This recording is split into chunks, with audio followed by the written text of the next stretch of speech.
मैंने तो अपनी देह भी दान कर दी। मेरी ये जो बॉडी है ये मैं बीकानेर मेडिकल कॉलेज को देके आ गया था। और आज से अपने सेक्रेटरी है यहाँ पर हॉस्पिटल में, कंपाउंड सेक्रेटरी नहीं है, मंगाओ उसको। जो हमेशा कहते आए हैं कि जीते जी रक्तदान करें और मरणोपरांत नेत्रदान करें। हमें और जिस दिन जरूरत पड़ेगी ना, याद रखना दुनिया में कुछ भी निष्प्रयोजन या निष्फलित नहीं होता। आज का एक बूंद आपने रक्तदान किया हुआ, किस दिन आपके काम आएगा आपको नहीं पता। खुदा ने ईश्वर ने अपने खाते में लिया उसको, या उस बच्चे ने उस दिन मेरे किसी की जान बचाने के लिए किया। तो मैं डूंगरपुर कलेक्टर रहा हूँ, पड़ोस के जिले में आपके, तो आकर को थोड़ा बहुत समझता हूँ। अभी नया नया बांसवाड़ा संभाग बना है, तो आप और हम सब मिल करके इस पूरे संभाग को नई ऊंचाइयां देंगे। शुभकामनाएं, धन्यवाद।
ऐसे वक्त में काम आएगा कि जब उसको उसके जीवन पर सबसे बड़ा संकट आया हुआ है। यूं ही तो कोई रक्त नहीं चढ़वाता, आ गया चलो ब्लड चढ़ा देते, ऐसा नहीं होता। तो जब उसका जीवन संकटापन्न होता है, उसके जीवन के दिक्कत आने के चांसेस होते हैं, उस समय ब्लड ट्रांसफ्यूज किया जाता है।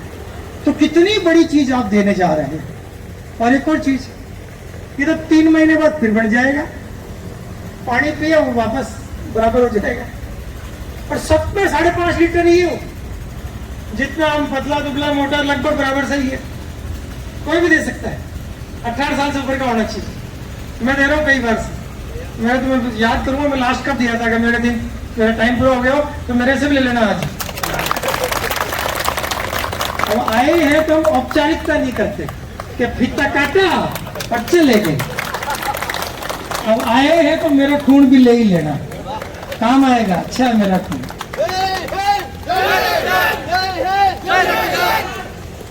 तो हम सब मिलकर के रक्तदान की इस मुहिम को और आगे लेकर के जाएं। मैं रक्तदान के इस अभियान से बहुत पहले से जुड़ा हुआ हूं और मैंने तो अपनी देह भी दान कर दी। मेरी ये जो बॉडी है ये मैं बीकानेर मेडिकल कॉलेज को देके आ गया था। एक दिन ऐसे किसी कार्यक्रम में बुलाया, मैं कोई देहदान के कार्यक्रम में। मैंने पूछा कैसे देते हैं भाई? एक फार्म आता है, उस फार्म को भरना होता है, फोटो लगानी होती है। तो मैं कहा इससे बॉडी दान हो जाती है क्या? हाँ हो जाती है। फिर मैं मेरे मरने के बाद तो फिर आपको कैसे मिलेगी ये? तो मैं तो मर गया, क्यों? घर वालों की कंसेंट लगती है उसमें। अच्छा ठीक है, मैंने उसमें टिक कर दिया कि मैंने घर वालों से पूछ लिया। तो मेरी बीवी को पता चला, उन्होंने कहा मेरे से कब पूछा था? मैं तो पूछा ही नहीं मेरे से। तो मैंने कहा मैं बता रहा हूँ ना, पूछा नहीं तो कि मरने के बाद उसको बाढ़ोगे गाड़ोगे क्या करोगे, उससे अच्छा किसी के काम ही आएगी, मेडिकल कॉलेज में काम आएगी। तो मैं अंतिम बात कहता हुआ कि आज 5 सितंबर शिक्षक दिवस के अवसर पर आज इस गांव में हम सब ये संकल्प लें कि जितना ज्यादा हो सके। मैंने अभी भी पता किया था, यहाँ वागड़ क्षेत्र में महिलाओं में हीमोग्लोबिन बहुत कम है, तो ब्लड की बहुत ज्यादा आवश्यकता है। लगभग हर डिलीवरी में आवश्यकता है। मतलब आप सोच नहीं सकते कि शहरी क्षेत्रों में 10 से कम हीमोग्लोबिन हो जाए तो डर लगता है इसका डिलीवरी कैसे होगी। यहाँ 5-6 नॉर्मल है, 5-6 वाली आती है सारी। इतना कम एक हीमोग्लोबिन जिंदा कैसे भाई? सांस कैसे आ रही है? तो वो फिर भी डिलीवरी के लिए आती है, उसका बच्चा भी बचाना, उसको भी बचाना है। इसलिए इस वागड़ क्षेत्र में तो ब्लड डोनेशन कैंप्स की बहुत ज्यादा आवश्यकता है।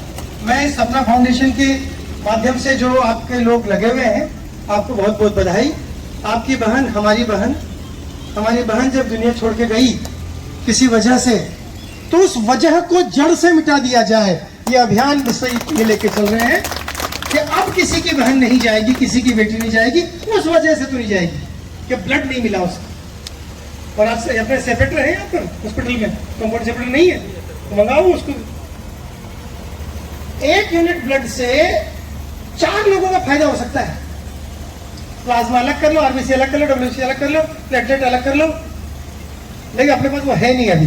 तो कोशिश करेंगे कि बांसवाड़ा में कंपोनेंट सेपरेटर अगर आ जाए ताकि अपन और लोगों का भला कर सकें। इस वागड़ क्षेत्र में हम सब मिल करके इस रक्तदान की मुहिम को आगे बढ़ाएं, जो हमेशा कहते आए हैं कि जीते जी रक्तदान करें और मरणोपरांत नेत्रदान करें। ये 2 लोगों को निगाहें देगी। मतलब मेरे सासू माँ की डेथ हुई, मैं ऑफिस में बैठा था, फोन आया, साहब सासू माँ की डेथ होगी। मैं चला गया, घर पे रोना धोना चल रहा था। मैंने सोचा यार इनकी आंखें ले सकते हैं क्या, और वहां तो रो रहे सब, कैसे पूछो कि भाई आंखें 2 दिन ले निकाल ले क्या। तो मैं धीरे से मेरी बीवी से पूछा, मेरी बीवी यानी उनकी बेटी, उनसे पूछा आंखें ले सकते हैं क्या।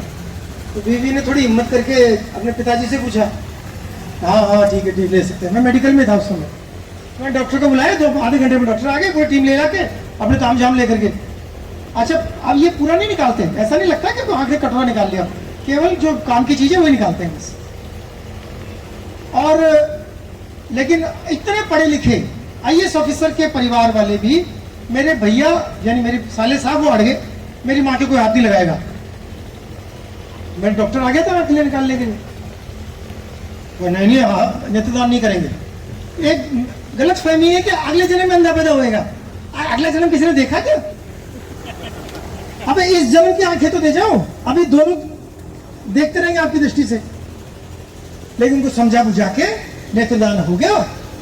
अब कट्टू तीजा होता है, हमारे तीये की रस्म होती है, यहाँ पता नहीं होती नहीं होती। तीसरे दिन सारे जितने बैठने आए ना, सबने ससुर जी को बताया जी, अरे बड़ा अच्छा डिसीजन लिया, अरे बड़ा अच्छा डिसीजन लिया। तब ससुर जी को लगा कि वो नेत्रदान का निर्णय बहुत सही निर्णय था। तो आज आप जीते जी रक्तदान करें, मैसेज को दें कि अपने परिवार में, और जिस दिन जरूरत पड़ेगी ना, याद रखना दुनिया में कुछ भी निष्प्रयोजन या निष्फलित नहीं होता। आज का एक बूंद आपने रक्तदान किया हुआ, किस दिन आपके काम आएगा आपको नहीं पता। खुदा ने, ईश्वर ने अपने खाते में दिया उसको, क्या उस बच्चे ने उस दिन मेरे किसी की जान बचाने के लिए किया।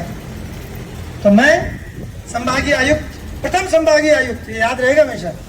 घड़े आते घड़े चले जाते, वो पहला तो हमेशा याद ही रहता है कि वो पहले वो थे जी साहब। तो मैं डूंगरपुर कलेक्टर रहा हूँ, पड़ोस के जिले में आपके, तो वागड़ को थोड़ा बहुत समझता हूँ।